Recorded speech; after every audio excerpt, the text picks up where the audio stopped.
إن الحمد لله نحمده ونستعينه ونستغفره ونعوذ بالله من شرور أنفسنا وسيئات أعمالنا. من يهده الله فلا مضل له ومن يضلل فلا هادي له. وأشهد أن لا إله إلا الله وحده لا شريك له وأشهد أن محمدا عبده ورسوله. يا أيها الذين آمنوا اتقوا الله حق تقاته ولا تموتن إلا وأنتم مسلمون. يا أيها الناس اتقوا ربكم الذي خلقكم من نفس واحدة وخلق منها زوجها وبث منهما رجالا كثيرا ونساء واتقوا الله الذي تساءلون به والأرحام إن الله كان عليكم رقيبا. يا أيها الذين آمنوا اتقوا الله وقولوا قولا سديدا يصلح لكم أعمالكم ويغفر لكم ذنوبكم ومن يطع الله ورسوله فقد فاز فوزا عظيما.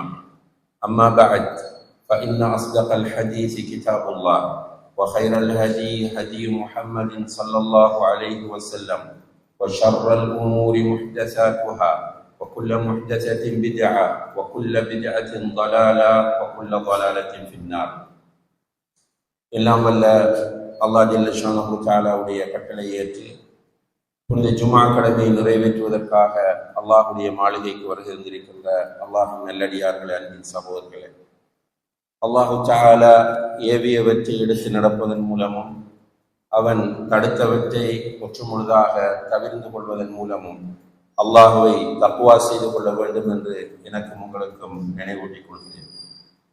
கணியத்திற்குரிய பெரியோர்களே, சகோதரர்களே, நாம் ஹிஜ்ரி 1447 வருடத்தின் 7வது மாதமாகிய ரஜப் மாதத்தின் 4வது நாளிலே இருந்து கொண்டிருக்கின்றோம்.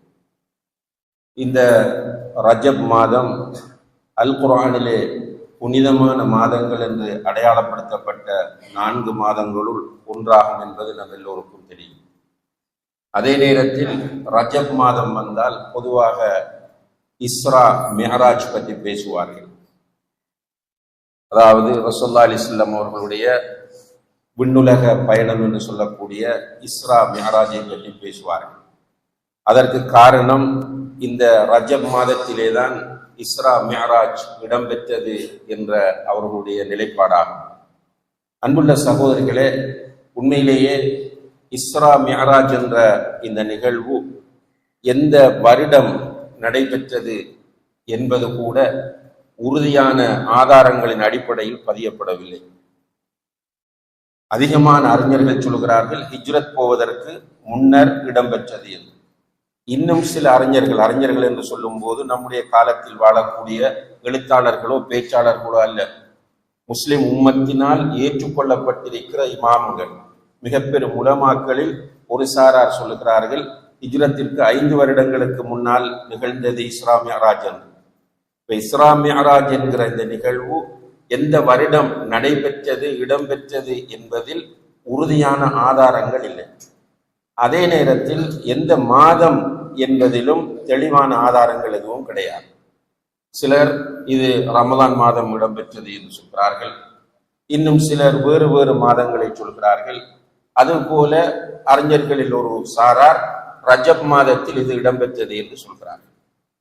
சில நேரங்களில் அல்லாஹு தஆலா இந்த காலத்தை நமக்கு உறுதியாக தெரியாமல் ஆக்கியிருப்பதிலே நிச்சயமாக ஹிக்மத்துகள் இருக்கும். தெரியாமல் இருந்து கொண்டே இதிலே பல வித்யார்த்திகளை அரங்கேற்றக்கூடிய மக்கள் இருக்கும் போது, குறிப்பாக அந்த நாள் இதுதான் என்று தெரிந்திருந்தால் இன்னும் அதிகமான வித்யார்த்திகள் அனாச்சாரங்கள் தோன்றியிருக்கலாம், அல்லாஹு அலம். ஆனால் கண்ணியத்திற்குரியவர்களே, இஸ்ரா மிஅராஜ் என்ற நிகழ்வு நடைபெற்றது என்பது எந்தவித சந்தேகத்திற்கும் இடமில்லாமல் உறுதியான ஒரு உண்மையாகும். இதை வலியுறுத்துவதற்காக அல் குர்ஆனிலே ஒரு சூறாவும் இருக்கிறது, சூரத்துல் இஸ்ரா என்று சொல்லி. அந்த சூறாவின் ஆரம்பத்தில் அல்லாஹு தஆலா சொல்லும் போது சுப்ஹானல்லதி அஸ்ரா பிஅப்திஹி மினல் மஸ்ஜிதில் ஹராமி இலல் மஸ்ஜிதில் அக்ஸா என்று சொல்கிறார். அதாவது மஸ்ஜிதுல் ஹராமில் இருந்து மஸ்ஜிதுல் அக்ஸா வரைக்கும் இரவோடு இரவாக தன்னுடைய அடியாரை அழைத்து சென்ற அல்லாஹ் தூய்மையானவன் என்று அல்லாஹு தஆலா சொல்றார். அன்புள்ள சகோதரர்களே, இஸ்ரா மிஅராஜ் என்கிற நிகழ்வு நபிகள் நாயகம் ஸல்லல்லாஹு அலைஹி வஸல்லம் அவர்களுடைய வரலாற்றில் மிக முக்கியமான ஒரு நிகழ்வு என்பதில் மாற்று கருத்து கிடையாது. இந்த நிகழ்வை வலியுறுத்தி அல்லாஹு தஆலா இந்த சூறாவில் பேசுகிறார். சூரத்துல் இஸ்ரா என்கிற இந்த அத்தியாயத்தில் பேசுகிறார். இதனுடைய ஆரம்பத்தில் பேசும்போது 2 பள்ளிகளை அல்லாஹு தஆலா தொடர்புபடுத்துகிறார். ஒன்று மஸ்ஜிதுல் ஹராம். அல் மஸ்ஜிதுல் ஹராம் என்பது மக்காவில் அமைந்திருக்கக்கூடிய பள்ளிவாசலாகும். அல் மஸ்ஜிதுல் அக்ஸா என்பது பலஸ்தீனத்திலே அமைந்திருக்கக்கூடிய பள்ளிவாசலாகும். அபூ தர் ரலியல்லாஹு அன்ஹு அவர்கள் நபிகள் நாயகம் ஸல்லல்லாஹு அலைஹி வஸல்லம் அவர்களிடத்திலே ஒரு நாள் கேட்டார்கள், யா ரசூலல்லாஹ், இந்த பூமியிலே முதலில் அமைக்கப்பட்ட பள்ளி எது என்று. அதற்கு நபிகள் நாயகம் ஸல்லல்லாஹு அலைஹி வஸல்லம் அவர்கள் சொன்னார்கள், அல் மஸ்ஜிதுல் ஹராம், கஅபத்துல்லாஹ். பூமியிலே முதலாவது கட்டப்பட்ட பள்ளிவாசல் மஸ்ஜிதுல் ஹராம் என்றார்கள். இரண்டாவது பள்ளிவாசல் எது என்று கேட்டபோது மஸ்ஜிதுல் அக்ஸா என்றார்கள். இரண்டுக்கும் இடையில் எவ்வளவு கால இடைவெளி என்று கேட்டபோது 40 வருடங்கள் என்று நபிகள் நாயகம் ஸல்லல்லாஹு அலைஹி வஸல்லம் அவர்கள் சொன்னார்கள். சஹீஹ் முஸ்லிம் உட்பட பல்வேறு ஹதீஸ் கிரந்தங்களில் பதிவு செய்யப்பட்டிருக்கிற சஹீஹான ஒரு செய்தியாக இது இருக்கிறது. இந்த பூமியில் முதலாவது கட்டப்பட்ட பள்ளிவாசல் மஸ்ஜிதுல் ஹராம், இரண்டாவது கட்டப்பட்ட பள்ளிவாசல் மஸ்ஜிதுல் அக்ஸா. முதலாவது இந்த மஸ்ஜிதுல் ஹராமை யார் கட்டியது? மலக்குகளா, ஆதம் அலைஹிஸ்ஸலாம் அவர்களா, இப்ராஹிம் அலைஹிஸ்ஸலாம் அவர்களா என்கிற ஒரு கருத்து வேறுபாடு இஸ்லாமிய அறிஞர்கள் உலமாக்கள் மத்தியிலே இருக்கிறது. காரணம், நபிகள் நாயகம் ஸல்லல்லாஹு அலைஹி வஸல்லம் அவர்கள் இது தொடர்பாக தெளிவாக நேரடியாக எதுவும் சொல்லவில்லை. ஆனால் பெரும்பாலான உலமாக்கள் ஆதம் அலைஹிஸ்ஸலாம் அவர்களால் கட்டப்பட்டது என்பதை சொல்லுகிறார்கள். இதன் மூலம் நமக்கு ஆதம் அலைஹிஸ்ஸலாம் அவர்கள் தான் முதலில் கட்டினார்கள் என்று எடுத்துக்கொண்டால், அல்லாஹு தஆலா இதன் மூலம் நமக்கு சொல்ல வரக்கூடிய செய்தி என்னவென்றால், இந்த பூமியில் மனிதர்களுடைய சீர்திருத்தம், மனிதர்களுடைய வாழ்க்கையை நெறிப்படுத்துகிற பணி என்பது மஸ்ஜிதை அடிப்படையாக வைத்து அமைக்கப்பட வேண்டும் என்பதை இங்கே அல்லாஹ் உணர்த்துவதை நாம் காணக்கூடியதாக இருக்கிறது. இதற்கு மிக சிறந்த ஒரு உதாரணம் தான் நபிகள் நாயகம் ஸல்லல்லாஹு அலைஹி வஸல்லம் அவர்கள் மக்காவில் இருந்து மதீனாவுக்கு ஹிஜ்ரத் வருகிறார்கள். ஹிஜ்ரத் வரும்போது அவர்களுடைய ஒட்டகத்திலேயே அவர்கள் வந்து கொண்டிருக்கிறார்கள்.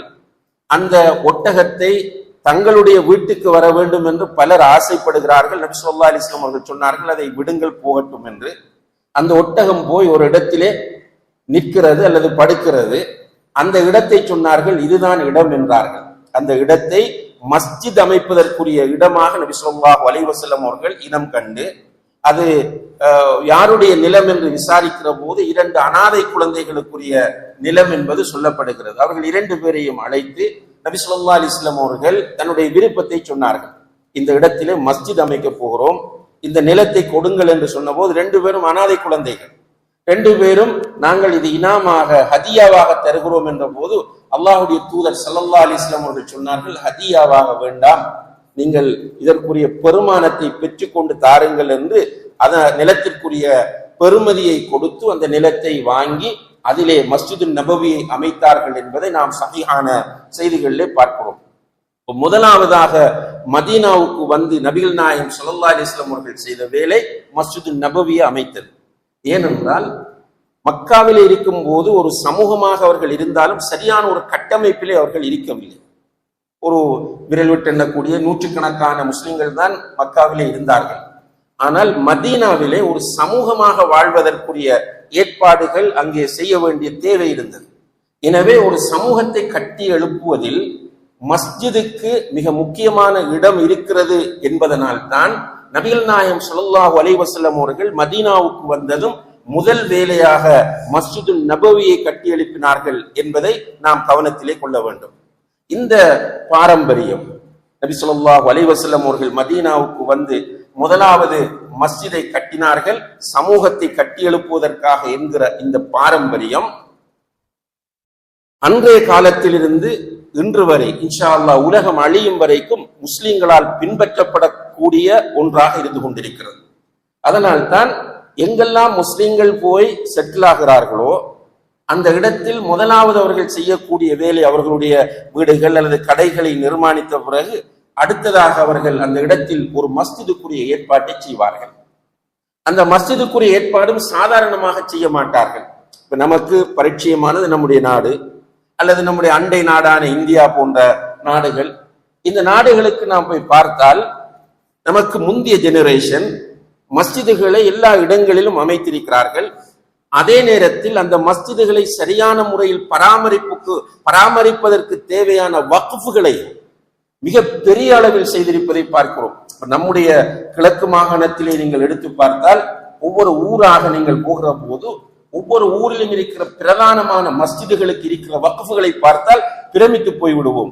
100 ஏக்கர் காணி இருக்கிறது, அல்லது பல கடை தொகுதிகள் இருக்கின்றன, அல்லது தென்னந்தோப்பு இருக்கிறது. இப்படியாக பல, அது அவர்கள் பிடித்தெடுத்தது கிடையாது, ஆக்கிரமித்தது கிடையாது. அந்த காலத்தில் வாழ்ந்த மக்கள் மஸ்ஜித் என்பது சமூகத்தின் அடிப்படை, ஒரு சமுதாயத்தின் மிக முக்கியமான கேந்திர முக்கியத்துவம் வாய்ந்த இடம் மஸ்ஜித். எனவே அந்த மஸ்ஜித் சரியான முறையில் பராமரிக்கப்பட வேண்டும் என்ற அந்த உணர்வோடு அவர்கள் அவர்களுடைய சொத்துக்களை வக்ஃப் செய்தார்கள், அல்லாஹ்வுக்காக கொடுத்தார்கள். இன்னைக்கு இந்தியாவில எல்லாம் போய் பார்த்தால் சில மஸ்ஜிதுகள் இருக்கின்றன, 700 ஏக்கர் நிலம் இருக்கிறது. சுப்ஹானல்லாஹ், 700 ஏக்கர் நிலம் வக்ஃப் செய்யப்பட்டிருக்கிறது. பெரும் பெரும் கடை தொகுதிகள் வக்ஃப் செய்யப்பட்டிருக்கின்றன. ஆனால் பிற்பட்ட காலத்தில் மஸ்ஜிதுகளுடைய பெருமானங்கள் மாற ஆரம்பித்து விட்டது என்றால், பொதுவாக நாம் இந்த உலக போக்கை பார்க்கிற போது நபிகள் நாயகம் ஸல்லல்லாஹு அலைஹி வஸல்லம் அவர்கள் முன்னறிவிப்பு செய்த உலக அழிவு நெருங்குகிறது என்பதை சுட்டிக்காட்டுகின்ற அடையாளங்கள் வெளிப்பட்டு கொண்டிருப்பதை பார்க்கிறோம். அதிலே பள்ளிவாசலோடு தொடர்பான சில விஷயங்கள் இருக்கின்றன. அதுல ஒன்றுதான் பள்ளிவாசல்கள் அலங்கரிக்கப்படுவதும் பள்ளிகளை வைத்து பெருமை பாராட்டுவதும் என்று நபிகள் நாயகம் ஸல்லல்லாஹு அலைஹி வஸல்லம் அவர்கள் சொல்கிறார்கள். உலக அழிவினுடைய அடையாளங்களில் ஒன்று பள்ளிகளை வைத்து பெருமை பாராட்டுவது, பள்ளிகளை அலங்காரம் செய்வது. இப்ப இந்த விஷயத்தை நம்முடைய பள்ளிகளில் தாராளமாக நாம் பார்க்கிறோம். பள்ளிகளை அலங்காரம் செய்வதிலே போட்டி நடக்கிறது. என்னுடைய பள்ளி அப்படி இருக்கிறது, என்னுடைய பள்ளி இப்படி இருக்கிறது என்று பெருமை பேசுவதை தாராளமாக எல்லா இடங்களிலும் பார்க்கிறோம்.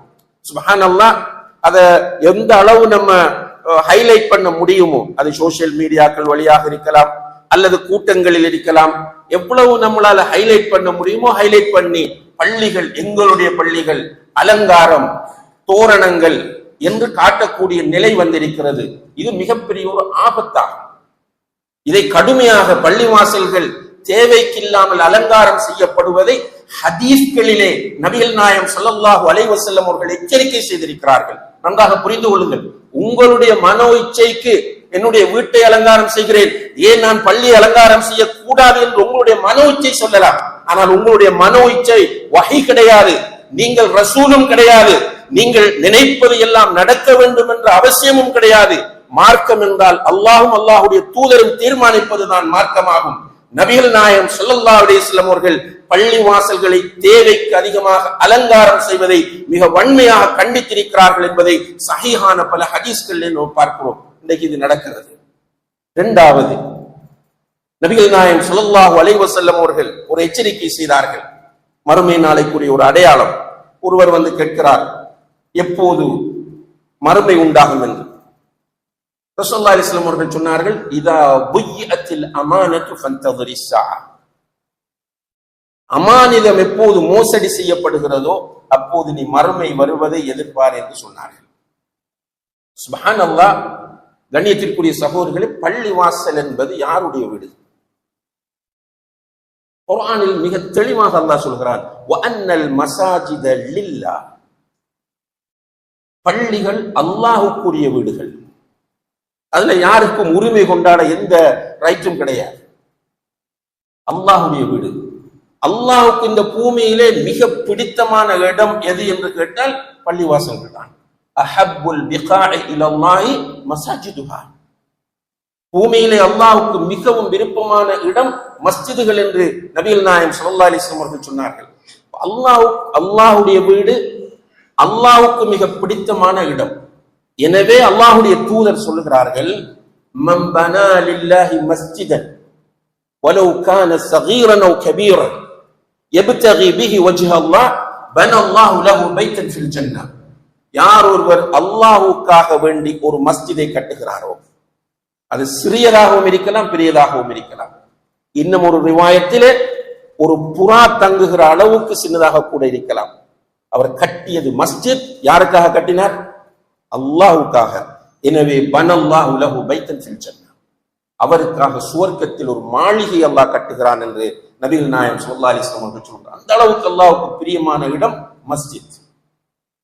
இந்த மஸ்ஜித் பிரதானமாக அல்லாஹ்வை சுஜூது செய்வதை நோக்கமாக கொண்டிருக்கிறதா மஸ்ஜித் என்று சொல்வது. சஜ்ஜத என்பதிலிருந்து வந்தது. மஸ்ஜித் என்று சொன்னால் சுஜூது செய்கிற இடம். இது பிரதானமான. சுஜூது செய்வது மட்டுமா மஸ்ஜிதுடைய பணி என்றால் இல்லை. நபிகள் நாயகம் ஸல்லல்லாஹு அலைஹி வஸல்லம் அவர்கள் மஸ்ஜிது நபவியை உருவாக்கி அந்த மஸ்ஜிதிலிருந்து ஆற்றப்பட வேண்டிய பணிகள் அனைத்தையும் செய்து காட்டினார்கள். அவர்களுடைய காலத்திலே அரசாங்கம் இருந்தது, மிகப்பெரிய ஒரு அரசாங்கம். அவர்கள்தான் ஜனாதிபதி. அவர்களுடைய பாராளுமன்றம் எது? மஸ்ஜிது நபவி தான். நபி ஸல்லல்லாஹு அலைஹி வஸல்லம் அவர்களுடைய காலத்தில் குற்றவியல் சட்டங்கள் விசாரிக்கப்பட்டு அல்லது ஏனைய சட்டங்கள் விசாரிக்கப்பட்டு தீர்ப்பு வழங்கக்கூடிய நடைமுறை இருந்தது.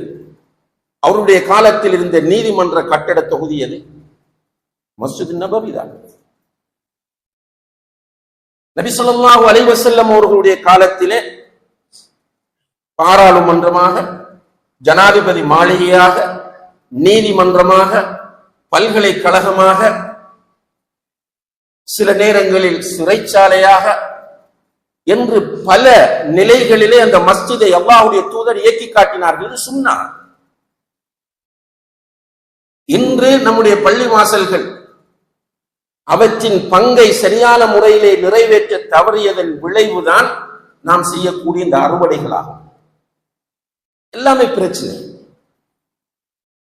எல்லா இடங்களிலும் நெருக்கடி, அரசியல் நெருக்கடி, குடும்ப வாழ்வு நெருக்கடி, குழந்தை வளர்ப்பு நெருக்கடி, பொருளாதார நெருக்கடி.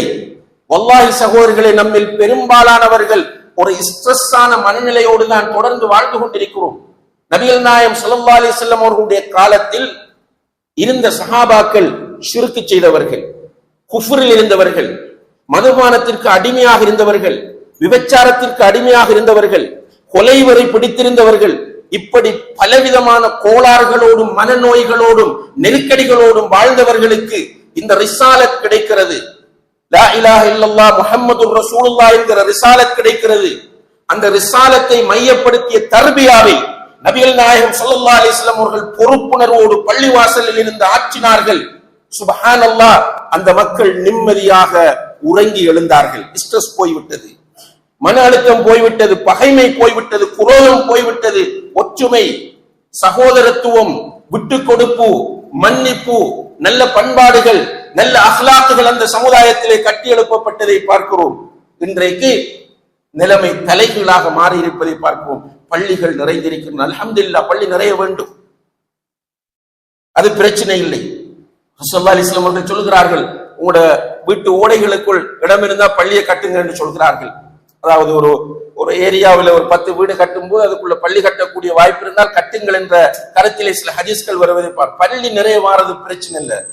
பள்ளியை பொறுப்பெடுக்கிறவர்கள் எதற்காக பள்ளியை பொறுப்பெடுக்கிறார்கள்? பள்ளி பராமரிப்பது என்பது விளையாட்டா? இப்ப நம்ம சில இடங்களை பார்க்கிறோம், மிஸ்யூஸ் பண்ணப்படுகிறது, அரெஸ்ட் பண்ணுகிறார்கள். ஒரு ஆபீஸ் கொடுக்கப்படுகிறது, ஒரு திணைக்களம் கொடுக்கப்படுகிறது, அல்லது ஒரு பொறுப்பு கொடுக்கப்படுகிறது. அந்த பொறுப்பை அவர்கள் மிஸ்யூஸ் பண்ணினால், மோசடி செய்தால், கரப்ஷன் பண்ணினால் அவர்கள் அரெஸ்ட் பண்ணப்படுகிறார்கள், ஜெயிலில் போடப்படுகிறார்கள். பள்ளிவாசலில் தரப்படக்கூடிய பொறுப்பு மிஸ்யூஸ் பண்ணினால் என்ன ரிசல்ட்?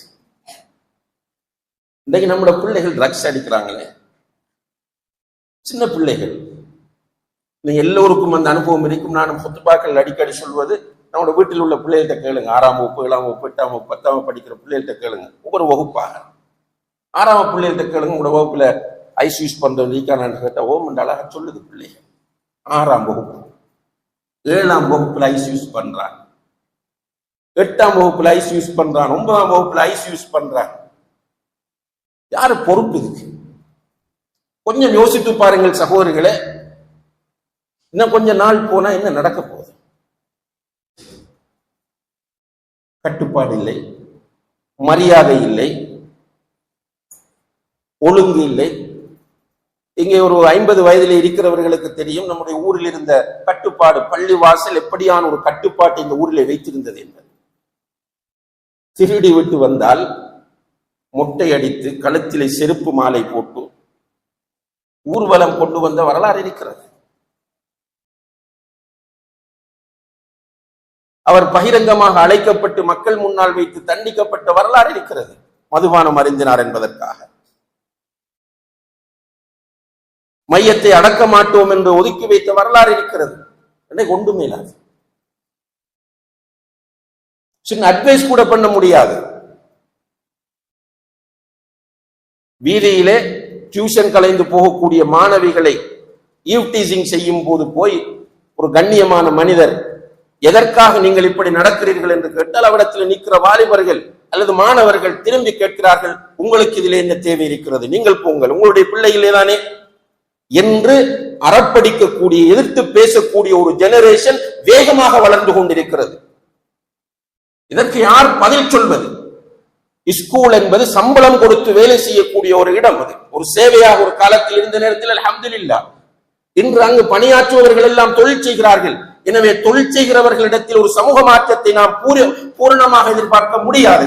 சில நல்லவர்கள் உள்ளே இருக்கலாம், ஆனால் பெரும்பாலானவர்கள் எப்போது பெல்லடிக்கும், எப்போது வீட்டை போகலாம் என்று நேரத்தை பார்த்து கொண்டுதான் அங்கே துடித்துக் கொண்டிருப்பார்களே தவிர இந்த பிள்ளைகளை வளர்த்தெடுக்க வேண்டும் என்று ஆசைப்பட மாட்டார்கள். அவர்களுக்கு அவ்வளவு நெருக்கடி அங்கே இருக்கிறது. சும்மா ஒரு ஆசிரியர், ஒரு நல்ல ஆசிரியர் தட்டி விட்டால் கூட அவர் 7 வருடம் வரை ஜெயிலுக்கு போகக்கூடிய சட்டமும் இருக்கிறது. எனவே ஆசிரியர்களால் ஒரு சமூகத்தை இன்று உருவாக்கி எடுப்பது என்பது சிரம சாத்தியமான விஷயமாகும். வீட்டில உம்மா வாப்பா கிட்டையும் தீன் இல்லை, பெற்றோரிடத்துல பெரிய பொறுப்புணர்வும் இல்லை, தீனும் இல்லை.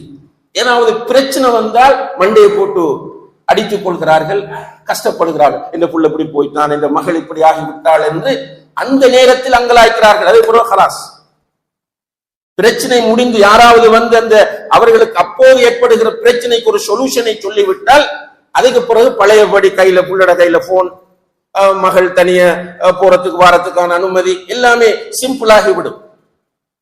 அன்புள்ள சகோதரர்களே, ஒரு சமூகம் இது. இந்த சமூகத்தை வழிநடத்த வேண்டிய இடம் எது? யார் செய்வது? ஒவ்வொன்றுமே ஒதுங்கி செல்லுமாக இருந்தால், எதுவுமே கண்டுகொள்ளாமல் போகுமாக இருந்தால் சமூகம் எங்கே போய் நிற்கும்? கொஞ்சம் யோசிச்சு பாருங்க. இன்றைக்கு உங்களால ரோட்ல ஒரு 10 பாய்ஸ் நிற்கும் போது நிப்பாட்டி அட்வைஸ் பண்ண முடியுமா? ஒரு 10 பையன்கள் நிக்கிறாங்க ஒரு இடத்துல, டியூஷன் கலைந்து போகக்கூடிய பொம்பளை பிள்ளைல டார்ச்சர் பண்றாங்க. உங்களால நிப்பாட்டி அவனுக்கு எதிராக ஏதாவது செய்ய முடியுமா? நடு ரோட்டிலே பைக்கை வைத்து நிற்கிறான். நீங்கள் பைக்கை கொண்டு வந்து தம்பி நடு ரோட்டிலே நீ நிற்காதே என்று சொன்னால் மரியாதையாக அந்த பைக்கை ஓரமாகி செல்லக்கூடிய மனநிலையோடு எத்தனை வாலிபர்கள் என்று இருக்கிறார்கள். சும்மா ஒரு இமோஷனலாக கேட்காதீர்கள், யதார்த்தமாக பாருங்கள். இது கூடி கூடி கூடி நாளை இன்னும் ஒரு 5 வருடங்களில் நிலைமை எப்படி இருக்க போகிறது என்பதை கற்பனை பண்ணி பாருங்கள். இந்த நிலைமைக்கு போகவிட்டால் நம்முடைய பிள்ளைகள், நம்முடைய பேர பிள்ளைகள் இந்த சமுதாயத்தில் எப்படி வாழ்வது? கொலை செய்ய தயங்க மாட்டார்கள், அநியாயங்களும் அக்கிரமங்களும் செய்வதற்கு பயப்பட மாட்டார்கள். எல்லோரும் பயந்து ஓடி ஒதுங்கி செல்ல வேண்டிய ஒரு நிலை வரும். இருக்கிற ஒரே ஒரு இடம் மஸ்ஜித் தான் சகோதரர்களே. ஆனால் கவலையான விஷயம் என்னவென்றால், மஸ்ஜிதுகள் என்று அவற்றின் பங்குகளை, அவற்றுக்குரிய பொறுப்புகளை மறந்து செயற்பட்டுக் கொண்டிருக்கிறது. பதவிக்கு சண்டை, எந்த பள்ளியில் சுப்ஹானல்லாஹ் அப்படியே போய் பொத்துவில் இருந்து புல்மோட்டை வரையும் போங்கள், கிழக்கில் இருந்து மேற்கு வரையும் போங்கள், வடக்கில் இருந்து தெற்கு வரையும் போங்கள். பள்ளிவாசல் நிர்வாகத்தின் நிலைமைகளை கேளுங்கள். எத்தனை கோர்ட் கேஸ், பொது சொத்து, வக்ஃப் சொத்து அநியாயமாக சிம்பிளா நினைத்துக் கொண்டிருக்க. நீங்க வீட்டில இருந்து படம் பாருங்க சகோதரர்களே, அது உங்களுக்கும் ரப்புக்கும் இடையில் உள்ள விஷயம். நீங்க தௌபா செய்தால் அல்லாஹ் மன்னித்து விடுவான். அதுக்காக படம் பார்க்க சொன்னேன் திரும்ப வேற இன்டர்பிரிட்டேஷன் பண்ணி விடாதீர்கள். நான் இந்த பாவத்தின் பாரதூரத்தை உணர்த்துவதற்காக சொல்லுகிறேன். சும்மா நீங்க தனி இருந்துட்டு ஏதாவது ஒரு பாவம் செஞ்சுட்டு போனா உங்களோட பிரச்சனை. அது மஸ்ஜித் என்கிற அல்லாஹ்வுடைய வீட்டுக்குள் வந்து நீங்கள் உங்களுடைய சுயநலத்திற்காக விளையாட வருவீர்களாக இருந்தால், நான் உலகம் முழுக்க உள்ள மஸ்ஜித் நிர்வாகிகளுக்கு சொல்லுகிறேன், நீங்கள் மிக கஷ்டப்பட்டு போவீர்கள். இந்த உலகத்திலும் மௌத்தாகும் போதும் கஷ்டப்படுவீர்கள், கபருக்குள்ளும் கஷ்டப்படுவீர்கள், மஹ்ஷரிலும் நீங்கள் கடுமையாக கஷ்டப்பட்டு போவீர்கள். அல்லாஹ்வுடைய வீடு இது. அல்லாஹ்வை பயந்து கொள்ளுங்கள். இது உங்களுடைய கடை அல்ல, உங்களுடைய அரசியல் ஆபீஸ் அல்ல, இது உங்களுடைய ஸ்கூல் அல்ல, இது உங்களுடைய காரியாலயம் அல்ல, இது உங்களுடைய வீடு அல்ல. படைத்த ரப்புல் ஆலமீன் அல்லாஹ் தஆலா அந்த வீடுகளை ஆக்கச் சொல்லி இருப்பது அல்லாஹ்வுடைய பேர்கள் ஒலிப்பதற்காக வேண்டி, அல்லாஹ்வுடைய நூர், அல்லாஹ்வுடைய ஒளி இந்த பள்ளியிலிருந்து பிரகாசிப்பதற்காகத்தான் பள்ளிகளை அமைக்க சொன்னானே தவிர உங்களுடைய பதவிகளுக்கும் பட்டங்களுக்கும் உங்களுடைய அரசியல்களுக்கும் உங்களுடைய சுயலாபங்களுக்கும் நீங்கள் இடம் தேடுகிற இடமாக பள்ளி ஆக்கி கொண்டால் கிடைக்கும் 3 வருஷத்துக்கு பிரச்சனை இல்லை. இது நீண்டதா கொண்டு ஒரு வந்ததுக்கு பிறகு தெரியும், பள்ளியில பொறுப்படுத்ததுக்கு பிறகு தெரியும் எவ்வளவு பிரச்சனை இருக்கு, எவ்வளவு தலைக்குத்து இருக்கு, எவ்வளவு நம்ம சவால்களை சந்திக்கணும், ஆள விட்டா போதும் என்கிற மனநிலை பிறகு வரும். ஆனால் முதல்ல குழப்பி இப்ப என்ன நடக்குது என்று சொன்னால், கண்ணியத்திற்குரியவர்களே, நிறைய இடங்கள்ல நிர்வாக தெரிவுக்கு மக்கள் இல்லை, வாரல்ல. ஏனென்றால் முட்கூட்டி அதை பற்றி ஏற்படுத்தப்படக்கூடிய ஃபித்னாக்கள். நாங்கெல்லாம் சின்ன பருவத்தில் இருக்கும் போது பள்ளிவாசல் நிர்வாக தெரிவுகளை பார்த்தால் பள்ளி நிறைந்து போயிருக்கும். பெரிய ஒரு விழாவாகத்தான் அந்த நிர்வாக தெரிவு இருக்கு. இப்ப எல்லா பள்ளிகளுக்கு போனாலும் கொஞ்சம் கொஞ்சம் தான். நிர்வாக தெரிவுக்கு முன்னால ஒரு அரசியல், தெரிந்ததற்கு பிறகு மறக ஒரு அரசியல். இதுல கவலையான விஷயம் என்னென்றால், தகுதி இல்லாதவர்கள் நிர்வாகத்திற்கு வருவர். முதல்ல எனக்கு ஒரு மனச்சாட்சி இருக்க வேண்டும், நான் பள்ளியை பராமரிக்க தகுதியானவன் தானா? நமக்கு அல்லாஹ் பகுத்தறிவை வைத்திருக்கிறான், சுய புத்தியை வைத்திருக்கிறான், அவன் இருக்கிறான் என்கிற நம்பிக்கை நமக்கு இருக்கிறது. அப்ப நான் புரிய வேண்டும், உண்மையில் இந்த பள்ளியை பராமரிப்பதற்கு, பள்ளியில் ஒரு நிர்வாகியாக நான் இருப்பதற்கு உண்மையிலே நான் தகுதியா? இரண்டாவது, தெரிவு செய்ய போகிறவர்கள் என்ன தெரிவு செய்ய வராங்க, அவங்களுக்கு தெரிய வேண்டும் இவர் உண்மையிலேயே அமானிதமாக இந்த பள்ளி பொறுப்பை செய்யக்கூடியவர் தான் என்று தெரிய வேண்டும்.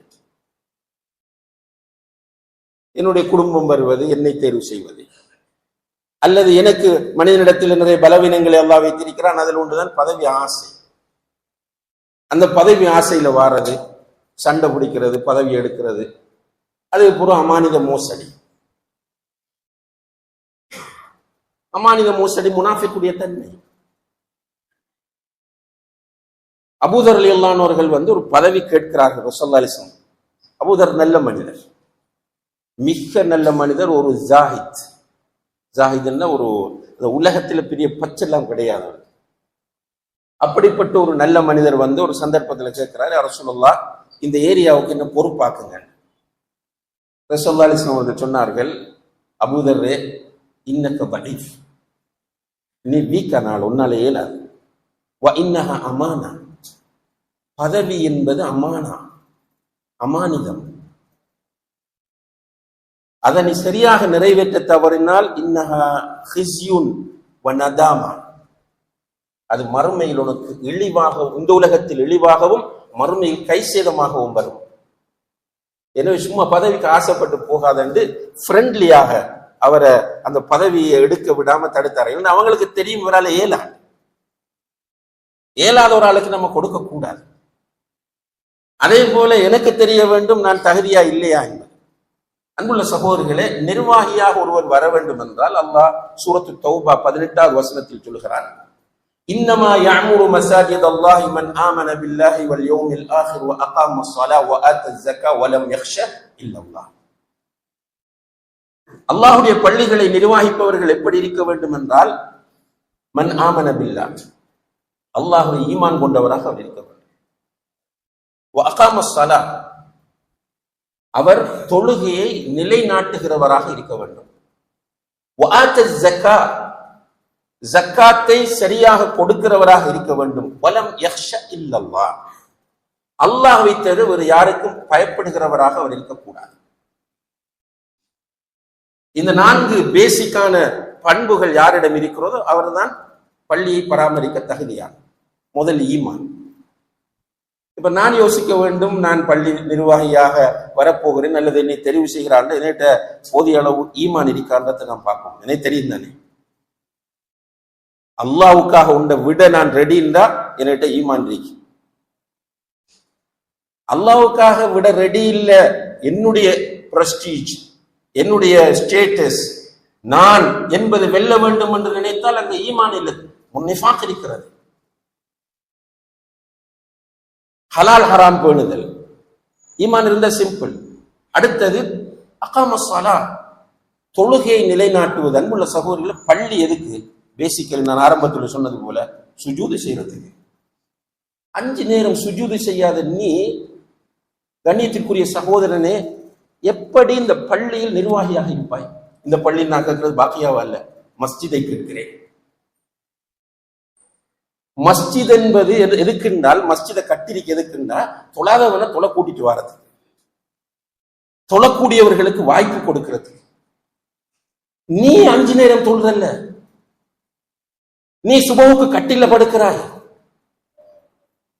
ஏனைய நேரங்களில் உன்னுடைய மீட்டிங்கள் இருந்தா உனக்கு தொழுகை இல்லை, நீ டிராவலிங்ல இருந்தா உனக்கு தொழுகை இல்லை, ஏதாவது பிசினஸ் டீலிங்ல இருந்தா உனக்கு தொழுகை இல்லை, ஃப்ரெண்ட்ஸோடு நீ அரட்டை அடித்துக் கொண்டிருந்தால் உனக்கு தொழுகை இல்லை, உன்னுடைய வீட்டில் ஒரு திருமணமோ ஏனைய ஒரு ஃபங்க்ஷனோ நடந்தால் உனக்கு தொழுகை இல்லை.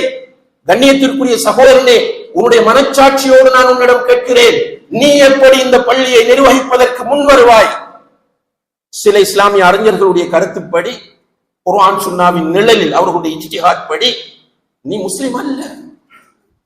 ஒரு வக்த் தொழுகையை ஒருவன் விட்டால் அவன் முஸ்லிம் கிடையாது.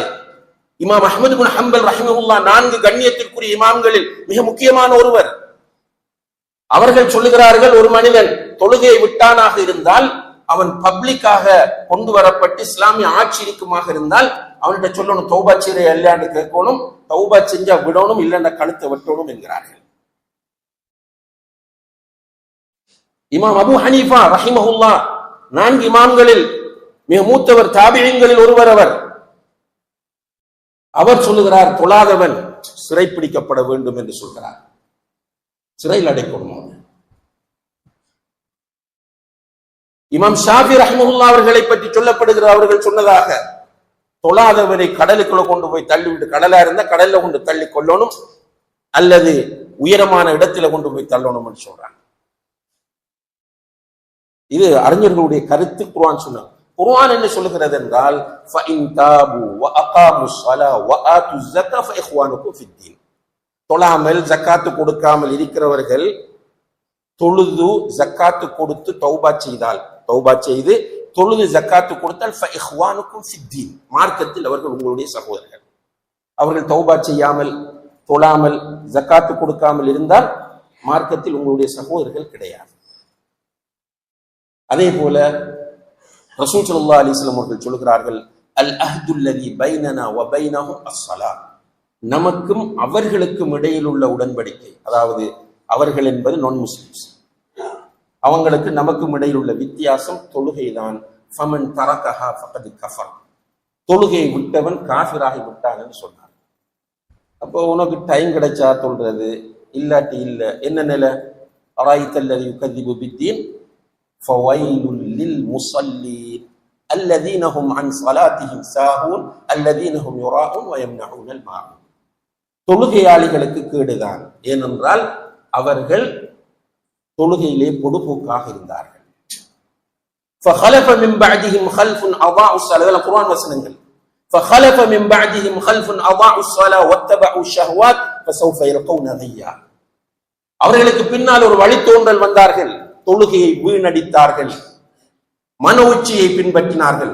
தொழுகையை வீணடித்தார்கள், மன உச்சியை பின்பற்றினார்கள். தொழுகையை பாழடித்தார்கள், மன உச்சியை பின்பற்றினார்கள். فسوف يلقون غيا. அவர்கள் கை என்ற நரகத்திற்கு செல்வார்கள். மா சலகக்கும் ஃபீ ஸகர். சக்கர் என்ற நரகத்தில் ஒரு கூட்டம் தள்ளப்பட்டு அவர்களிடம் கேட்கப்படும், இந்த சக்கர் என்ற நரகத்திற்குள் உங்களை கொண்டு வந்து சேர்த்தது எது? காலு லம் நகு மினல் முஸல்லீன். நாங்கள் தொழுபவர்களாக இருக்கவில்லை. சுப்ஹானல்லாஹ். அல்லாஹ் நம்ம எல்லோரையும் பாதுகாக்க வேண்டும். இந்த அளவுக்கு ஃபத்வா இருக்குன்னா, ஹஸ்பண்ட் தொழுறார், மனைவி தொழலன்னா பிரிச்சுட சொல்லி ஃபத்வா இருக்கு.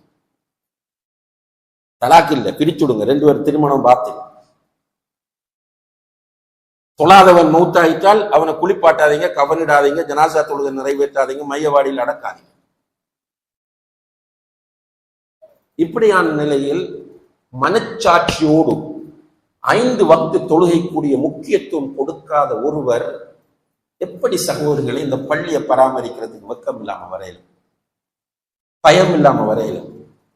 பொறுப்பு ஒப்படைக்கப்படும் போது ஒன்றெனிசியோட பொறுப்பு ஒப்படைக்கப்பட்டால் அவர் தௌபா செஞ்சு, யா அல்லாஹ் என்னிடத்துல பெரிய ஒரு பொறுப்பு ஒப்படைக்கப்பட்டு, இதிலிருந்து இண்டையிலிருந்து வல்லாஹி நான் தொழுவேன், உன் மீது சத்தியமாக தொழுவேன் யா அல்லாஹ்ன்னு முடிவெடுக்கும். பொறுப்படுத்தாச்சு, டைம் கிடைச்சா தொழு, எல்லாருக்கும் தெரியும். இது நான் பேசுறது ஒரு ஒரு மறைத்து பேச வேண்டிய அல்லது எனக்கு மட்டும்தான் தெரிந்த ஒரு விஷயம் அல்ல, எல்லோருக்கும் தெரியும். இன்றிருக்கிற நிர்வாகிகளில் பெரும்பாலானவர்கள் முகத்தில் தாடி கிடையாது, வாழ்க்கையில் இஸ்லாம் கிடையாது, கொடுக்கல் வாங்கலிலே இஸ்லாம் கிடையாது, கொள்கையிலே தௌஹீத் கிடையாது. தௌஹீத் ஜமாத்தை சொல்லல, அல்லாஹ்வை ஓர்மைப்படுத்துகிற அந்த கொள்கை கிடையாது.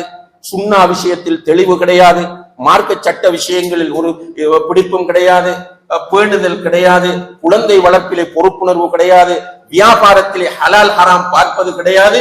ஆனால் அவர்தான் சீஃப் ட்ரஸ்டியாக இருக்க வேண்டும், அவர்தான் பள்ளி நிர்வாகியா இருக்க வேண்டா.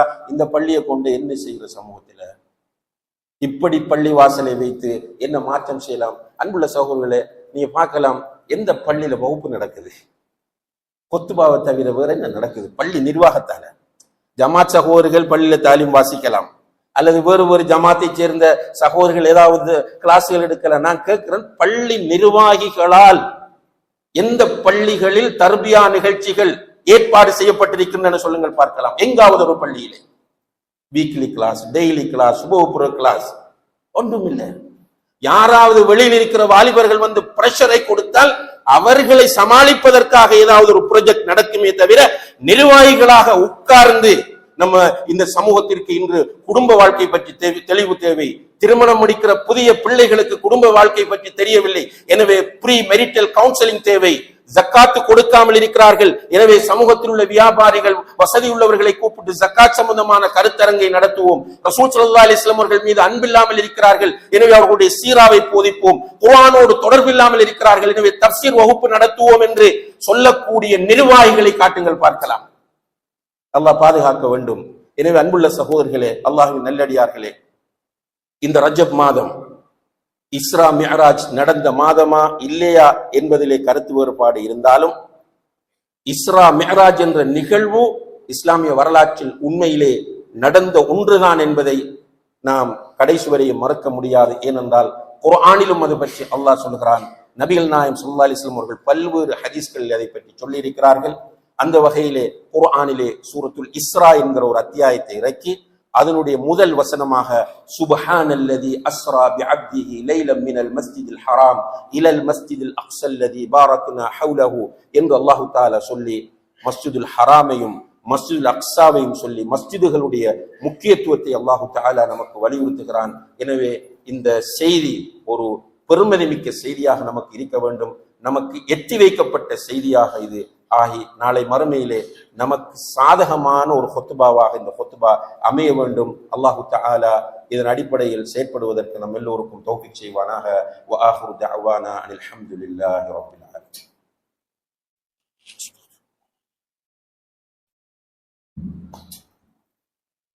அல்ஹம்துலில்லாஹி ரப்பில் ஆலமீன் வல் ஆகிபத்து லில் முத்தகீன் வலா உத்வான இல்லா அலல் ஸாலிமீன். والصلاة والسلام على أشرف الأنبياء والمرسلين وعلى آله وأصحابه أجمعين أما بعد. கணியத்திற்குரிய பெரியோர்களே, சகோதரர்களே, 2025ஆம் ஆண்டு டிசம்பர் மாதம் 26ஆம் தேதியிலே நாம் எல்லோரும் இருந்து கொண்டிருக்கிறோம். டிசம்பர் 26 என்பது உலகம் மறக்காத ஒரு நாள், இலங்கை மறக்காத ஒரு நாள், குறிப்பாக மருதமுனை மறக்காத ஒரு நாள். சுனாமி பேரலை சாதாரணமான பாதிப்பல்ல, அல்லது முற்கூட்டி அறிந்திருந்து கண்ட ஒரு காட்சியும் அல்ல.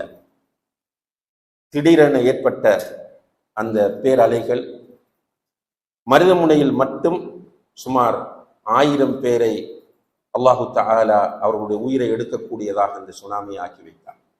பல கோடிக்கணக்கான சொத்துக்கள், பலர் காயங்கள், பாதிப்புகள் என்று மிகப்பெரிய ஒரு அனர்த்தத்தை சந்தித்து 21 வருடங்கள்.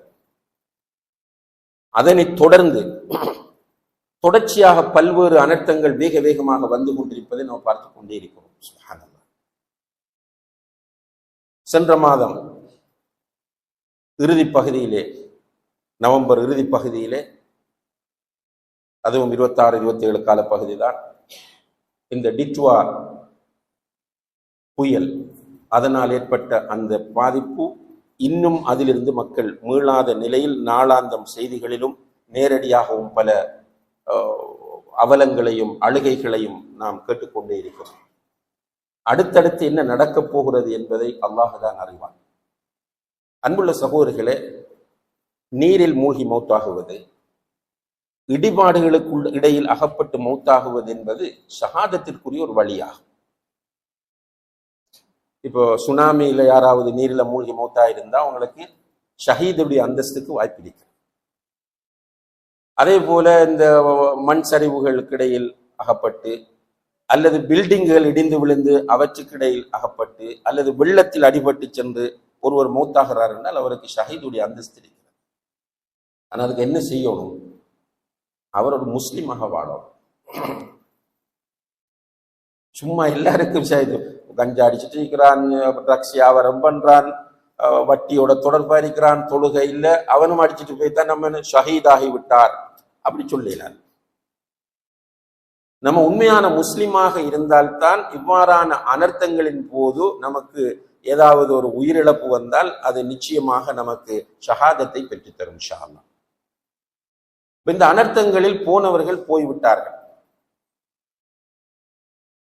அந்த அனர்த்தத்தை பார்த்த நிறைய பேர் இருக்கிறோம். இந்த அனர்த்தம் தெரியாத நிறைய பேர், 21 வயசு உள்ள பிள்ளைகளுக்கு தெரியாது.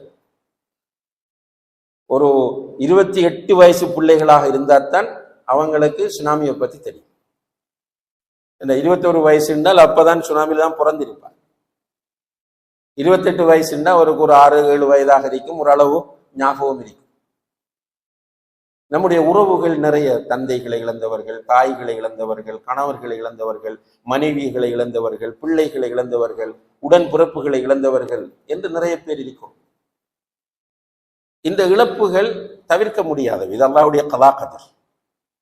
நம்ம எவ்வளவுதான் முன்னேற்பாடுகள் செய்தாலும் யாராவது மௌத்தாக வேண்டும் என்று எழுதப்பட்டிருந்தால் நிச்சயமாக மௌத்து வரும், யாராலும் தடுக்க முடியாது. அந்த மக்களுக்காக நம்ம துஆ செய்து கொண்டே இருக்கிறோம். அல்ஹம்துலில்லாஹ். அல்லாஹு தஆலா குர்ஆனிலே சொல்லும் போது மூமின்களுடைய தன்மையை சொல்லுகிற போது சொல்கிறான், அவர்கள் இப்படி துஆ செய்வார்கள், ரப்பனா இக்ஃபிர் லனா வ லி இஹ்வானினா அல்லதீன சபகூனா பில் ஈமான். யா அல்லாஹ், எங்களுடைய பாவங்களை மன்னிப்பாயாக, எங்களுக்கு முன்னால் ஈமானோடு மௌத்தானவர்களுடைய பாவங்களையும் மன்னிப்பாயாக, எங்களுக்கு முன்னால் ஈமானுடன் வஃபாத்தானவர்களுடைய பாவங்களையும் மன்னிப்பாயாக. ரப்பி இக்ஃபிர் லி வ லிவாலிதைய வ லில் முஃமினீன். குர்ஆன்ல சொல்றான் அல்லாஹ், யா அல்லாஹ், என்னை மன்னிப்பாயாக, என்னுடைய பெற்றோரை மன்னிப்பாயாக, மூமின்களை மன்னிப்பாயாக என்று அவங்க துஆ செய்வாங்க. ரசூலுல்லாஹி அலைஹி வஸல்லம் அவர்கள் சொல்லுகிறார்கள், யார் ஒருவர் அவருக்காக துஆ செய்து மூமின்களுக்காக பாவ மன்னிப்பு கேட்கிறாரோ அவருடைய பாவங்கள் எல்லாம் மன்னிக்கப்படும் என்கிறார்கள். சுப்ஹானல்லாஹ். அப்ப நம்முடைய சுஜூதுகள்ல, நம்முடைய அத்தியாயத்தின் இறுதியில, நம்முடைய ஏனைய துஆவுடைய சந்தர்ப்பங்கள்ல மூமின்களுக்காக நம்ம துஆ செய்வோம். எப்போ உயிரோடு இருக்கிறவர்கள், மூத்தானவர்கள், அதில் ஸ்பெஷலாக மூத்தானவர்கள். அதிலேயும் அல்ஹம்துலில்லாஹ் நம்முடைய ஊரை பொறுத்தவரையில் ஜனாசாக்களில் கலந்து கொள்வது என்பது ஒரு விருப்பமான இபாதத்தாக நிறைய பேருக்கு இருக்கிறது. அல்ஹம்துலில்லாஹ். இன்னும் அல்லாஹ் அதிகப்படுத்த வேண்டும் ஆசையை, மக்களையும் அதிகப்படுத்த வேண்டும். அங்க போனால் மூணாவது தக்பீருக்கு பிறகு அல்லாஹும்ம இக்ஃபிர் லஹு வர்ஹம்ஹு வஅஃப் அன்ஹு வஆஃபிஹி வஅக்ரிம் நுஸ்லஹு வவஸ்ஸி முத்கலஹு வக்ஸில்ஹு பில் மாஇ வஸ்ஸல்ஜி வல் பரத் என்று அவருக்காக நிறைய துஆ செய்கிறோம். அடக்கி போட்டும் யா அல்லாஹ் அவருடைய பாவங்களை மன்னி, அவருடைய கேள்வி கணக்கு இலகுபடுத்தி என்று கேட்கிறோம். அப்ப துஆ கேட்கிறோம், அது நம்முடைய கடமை செய்கிறோம். அல்லாஹ் அவர்களுக்கு பாவங்களை மன்னித்து சுவர்க்கத்தை கொடுக்க வேண்டும். அதே நேரத்தில் நமக்கென்ன, நாம் என்ன செய்வோம்? அனர்த்தம் கூடிக்கொண்டுதான் போகிறது. பணமும் கூடுகிறது, கல்வியும் கூடுகிறது, விஞ்ஞானமும் வளர்ச்சி அடைகிறது, எல்லாமே வளர்ச்சி அடைகிறது, எல்லாமே கூடிக்கொண்டிருக்கிறது. அந்த தொடரில் அனர்த்தங்களும் அதிகரித்துக் கொண்டே இருக்கின்றன. இப்ப நமக்கு தேவை என்னவென்றால், கடந்த அனர்த்தங்களை வைத்து நாம் பாடம் படிக்க வேண்டும், நம்மை நாம் சீர்தூக்கி பார்க்க வேண்டும், தௌபாவை அதிகப்படுத்த வேண்டும், அல்லாஹோடு நெருக்கத்தை ஏற்படுத்த வேண்டும், தொழக்கூடியவர்களாக மாற வேண்டும். சும்மா பயானில கத்துறாங்க ஏசுறாங்கன்றதுக்கு தொழாம மனச்சாட்சியோடு சிந்தித்து, நான் ஒரு முஸ்லிம், அல்லாஹ் ஈமான் கொண்டிருக்கிறேன், அல்லாஹ் எவ்வளவோ நியமத்துகளை எனக்கு தந்திருக்கிறார், இந்த ரப்புக்கு நான் நன்றி செலுத்துவதற்காக ஒரு நாளைக்கு 5 தடவைகள், ஆக மேக்சிமம் அரை மணித்தியாலம், ஒதுக்க செய்கிற டைம் எல்லாம் ஒதுக்கி எடுத்த 1 hour, இதை நான் அல்லாஹ்வுக்காக ஒதுக்க முடியல என்று சொன்னால் என்று நானாக யோசித்து, நீங்களாக யோசித்து தொழக்கூடியவர்களாக மாறணும். உம்மா அப்பாக்காக தொழுதா 2 நாளைக்கு நிற்கும், ஆசிரியர்களுக்காக தொழுதா 2 நாளைக்கு நிற்கும், கொத்துபாவுக்காக தொழுதா ஒரு 5 நாளைக்கு நிற்கும். ஆனால் நீங்கள் புரிந்து கொண்டு நீங்கள் முடிவெடுத்து நீங்கள் தொழுதால் லைஃப்ல எப்போதும் தொழுகையை விட மாட்டீர்கள். அப்படியான நிறைய பேரை நம்ம பார்க்கிறோம். சில சகோதரர்கள் சொல்லுவார்கள், சில நேரம் வக்து பிந்தினால், அந்த தொழுகையுடைய நேரம் போக போகிறது என்றால் அவர்களுடைய ஹார்ட் பீட்டிங் கூடும் சொல்லுகிறார்கள். அழுகை வருகிறது, வக்து நியாயமான காரணம் இல்லாமல் போய் வரும், அது நெச்சுரலாக வரும்.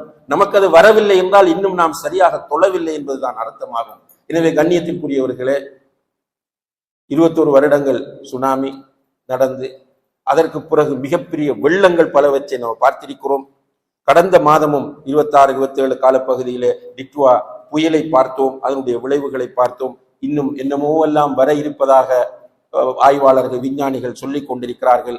அல்லாஹ் நாடுவதை தடுக்க யாராலும் முடியாது. நிச்சயமாக அல்லாஹ் நாடுவது நடந்தே தீரும். ஆனால் நாம் யார், நாம் எதற்காக இந்த உலகத்தில் வாழுகிறோம், இதற்கு பிறகு நம்முடைய நிலை என்ன என்பதை சிந்தித்து அதற்கேற்ப நம்முடைய வாழ்க்கையை அமைத்துக் கொண்டால் நாம் புத்திசாலிகள்.